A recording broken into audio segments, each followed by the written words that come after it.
Hello friends, எல்லாருக்கும் வணக்கம். இன்றைக்கி நம்ம நிக்கிஸ் கிச்சனில் நல்ல டேஸ்டான ரெஸ்டாரண்ட் ஸ்டைல் பாலக் பன்னீர் கிரேவி எப்படி பண்ணுறதுன்னு தான் பார்க்க போகிறோம். இந்த பன்னீர் வச்சு பண்ணுற கிரேவி எல்லாமே நல்லா டேஸ்ட்டாக இருக்குங்க. இது வந்து சப்பாத்தி, ரொட்டி, நான் எல்லாத்துக்குமே சூப்பராக இருக்கும். ட்ரை பண்ணி பாருங்கள். இப்போது இதில் நான் வந்து வீட்லேயே பண்ண பன்னீர் யூஸ் பண்ணி தான் இந்த கிரேவி பண்ணியிருக்கேன். இன்னும் நல்லா டேஸ்ட்டாக வந்திருக்கு. வாங்க எப்படி பண்ணலாம் அப்படின்னு பார்ப்போம். பாலக் பன்னீர் கிரேவி பண்ணுறதுக்கு நான் இந்த சின்ன கட்டையாக ஒரு கட்டு வந்து பாலக்கீரை வாங்கி நான் இந்த மாதிரி நல்லா வாஷ் பண்ணி எடுத்திருக்கேன். இப்போ சுடுதண்ணியில் இந்த பாலக்கீரையை ஒரு 2 நிமிஷம் போட்டு பிளான்ச் பண்ணி எடுத்துக்கலாம். 2 நிமிஷத்துக்கு மேலே இருக்கக்கூடாது. ரொம்ப வெந்துருச்சுன்னா நல்லா இருக்காது. ஜஸ்ட்டு பிளான்ச் பண்ணால் போதும். இப்போது ஒரு 2 நிமிஷம் ஆயிடுச்சு. இதை நம்ம தண்ணியை வடிச்சிட்டு எடுத்துடலாம். இப்போது கீரை நல்லா ஆறிடுச்சு. இதை இந்த மிக்ஸி ஜாருக்கு மாற்றிக்கிறேன். இதோடவே 2 பச்சை மிளகா, அப்புறமா கொஞ்சமாக இஞ்சி, சின்ன பல்லாக இருக்கிறனால 7லேருந்து 8 பல்லு போட்டிருக்கேன். பெருசாக இருந்தால் 3 போட்டால் போதும். இதை சேர்த்து நைஸ் பேஸ்ட்டாக அரைச்சிக்கலாம். இப்போ இந்த அளவுக்கு மையாக அரைச்சி எடுத்தாச்சு. இப்போ கிரேவி பண்ண ஆரம்பிச்சிடலாம். ஒரு கடாயில் 1 டேபிள் ஸ்பூன் பட்டரை சூடு பண்ணிக்கலாம். பட்டருக்கு பொதுவாக எண்ணெய் கூட சேர்த்துக்கலாம். பட்டர் லைட்டாக மெல்ட் ஆனதும் ஒரு பிரியாணி இலை சேர்த்துக்கிறேன் சின்னதாக.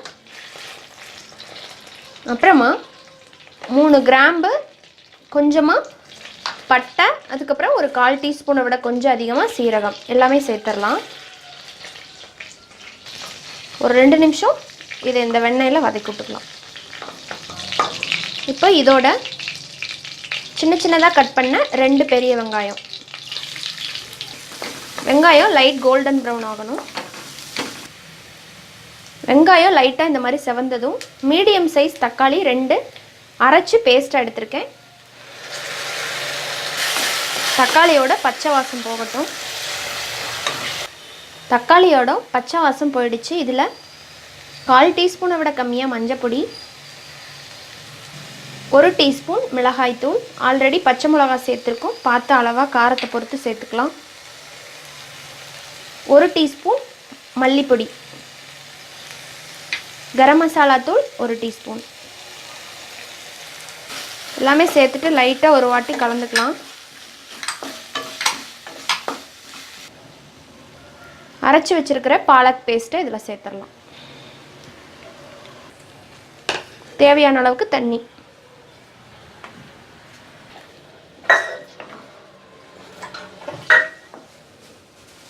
தேவையான அளவுக்கு உப்பு சேர்த்துக்கலாம். ஒரு 2 நிமிஷம் கொதிக்கட்டும். மூடி போட வேண்டாம். இப்போ இதில் ஒரு 2 டேபிள் ஸ்பூன் போல் ஃப்ரெஷ் க்ரீம் இல்லைன்னா பட்டர் சேர்த்துக்கலாம். அப்புறமா வீட்லேயே பண்ண பன்னீர் ஒரு 150 கிராம் போல்,